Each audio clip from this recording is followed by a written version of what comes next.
We must seek among the austere Republicans whatever is left of nobility in the political arena. Only these Republicans still hope for the destruction of all forms of vanity.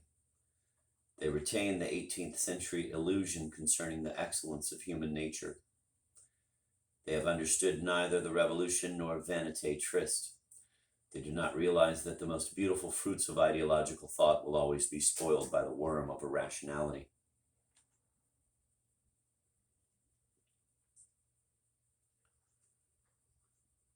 These men of integrity do not have the philosophe's excuse of living before the revolution, thus they are much less intelligent than Montesquieu, and they are much less amusing. If their hands were free, they would create a regime identical with that which flourishes under Republican Protestant Puritanism in the state of New York.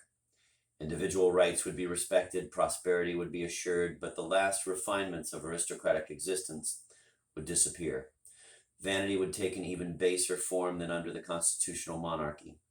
Stendhal concludes that it is less distressing to flatter a Talleyrand or even a minister of Louis Philippe's than to pay court, quote, to one's shoemaker, end of quote.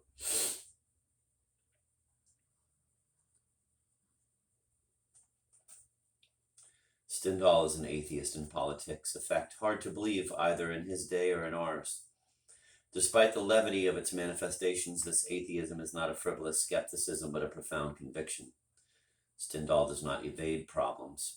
His point of view is the outcome of a whole life of mediation.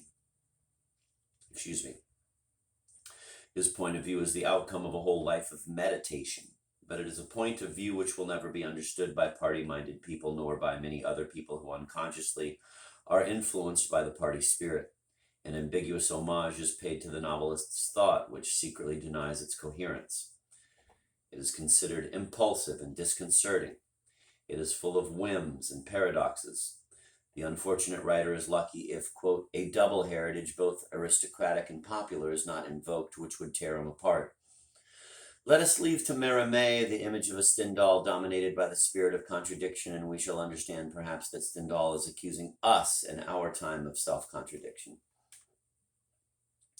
As usual, if we are to have a better understanding of the novelist's thought, we should compare it with a later work which will amply justify its perspectives and will make even its more daring aspects seem banal, merely by revealing a more advanced stage of metaphysical desire. In Stendhal's case, we must ask Flaubert to provide us with a key. Although Emma Bovary's desire still belongs to the area of external mediation, Flaubert's universe as a whole, and especially the urban life of the sentimental education, are the result of an internal mediation which is even more extreme than that of Stendhal. Flaubert's mediation exaggerates the characteristics of Stendhalian mediation and draws a caricature of it that is much easier for us to figure out than the original.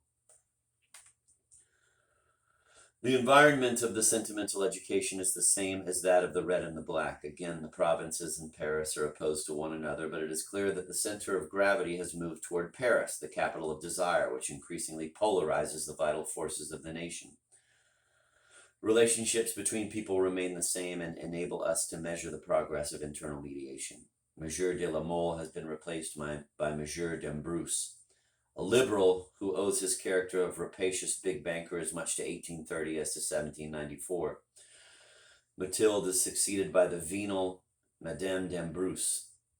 Julian Sorel is followed by a whole crowd of young men who come, like him, to conquer the capital. They are less talented but more greedy. Chances of success are not wanting, but everybody wants the most conspicuous position. And the front row can never be stretched far, since it owes its position purely to the inevitably limited attention of the crowd. The number of those who are called increases constantly, but the number of the elect does not. Flaubert's ambitious man never attains the object of his desires. He knows neither the real misery nor the real despair caused by position and disillusionment. His horizon never grows wider. He is doomed to bitterness, malice, and petty rivalries. Flaubert's novel confirms Stendhal's dire predictions on the future of the bourgeois. The opposition between the ambitious younger men and those who are successful grows ever more bitter, although there are no more ultras. The intellectual basis of the oppositions is even more ridiculous and unstable than in Stendhal. If there is a victor in this bourgeois cursus honorum described in the sentimental education, then it is Maintenon. the most insipid of the characters and the biggest schemer, who corresponds, though he is even duller witted, to little Tombeau of the Red and the Black. The democratic court which has replaced that of the monarchy grows larger, more anonymous and more unjust. Unfit for true freedom, Flaubert's characters are always attracted by what attracts their fellow men. They can desire only what the others desire. The priority of rivalry over desire inevitably increases the amount of suffering caused by vanity. Flaubert, too, is an atheist in politics. If we make allowance for the differences of time and temperament, his attitude is amazingly similar to that of Stendhal. The spiritual relationship becomes more apparent on reading Tocqueville. The sociologist, too, is immunized against partisan positions, and the best of his work almost succeeds in providing the systematic expression of an historical and political truth which often remains implicit in the great works of the two novelists. The increasing equality, the approach of the mediator in our terms, does not give rise to harmony, but to an even keener rivalry. Although this rivalry is the source of considerable material benefits, it also leads to ever more considerable spiritual sufferings.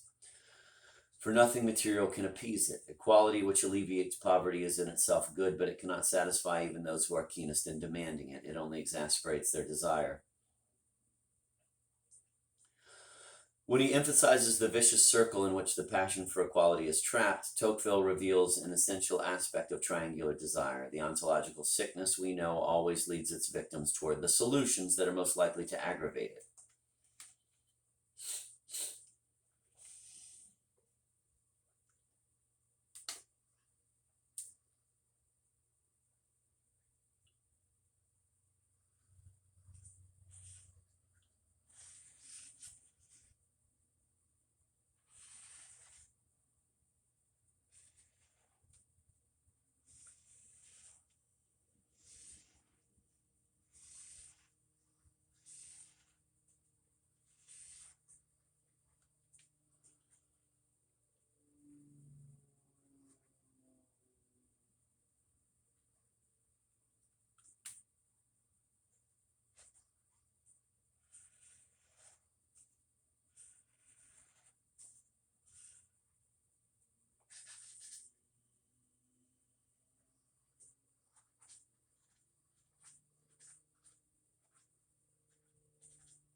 When he emphasizes the vicious circle in which the passion for equality is trapped, Tocqueville reveals an essential aspect of triangular desire. The ontological sickness we know always leads its victims towards the solutions that are most likely to aggravate it. The passion for equality is a madness unequaled except by the contrary and symmetrical passion for inequality, which is even more abstract and contributes even more directly to the unhappiness caused by freedom in those who are incapable of accepting it in a manly fashion.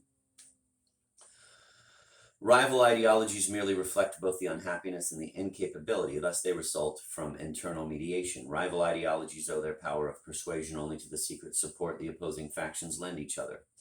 Fruits of the ontological schism, their duality reflects its inhuman geometry, and in return they provide food for the devouring rivalry.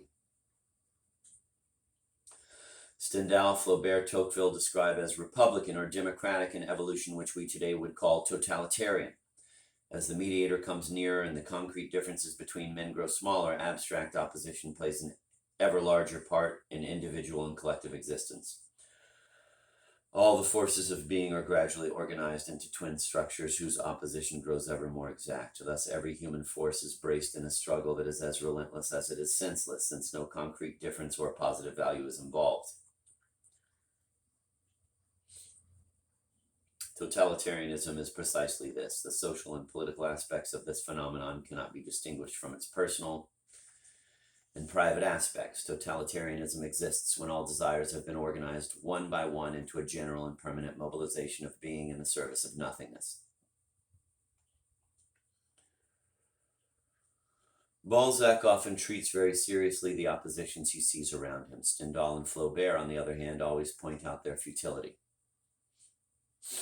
In the work of these two authors, this double structure is embodied in cerebral love, political struggles, petty rivalries among businessmen, and the notables of the provinces. Starting from these particular areas, it is the truly schismatic tendency of romantic and modern society which in each case is demonstrated, but Stendhal and Flaubert did not foresee, and no doubt could not foresee, where this tendency would lead humanity. Double mediation has invaded the growing domain of collective existence and wormed its way into the more intimate depths of the individual soul until finally it stretches beyond national boundaries and annexes countries, races, and continents in the heart of a universe where technical progress is wiping away one by one the differences between men.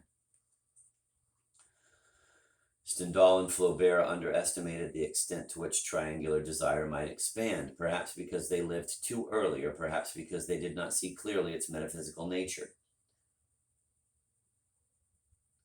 Whatever the reason, they did not foresee the at once cataclysmic yet insignificant conflicts of the 20th century. They perceived the grotesque element of the era which was about to begin, but they did not suspect its tragedy.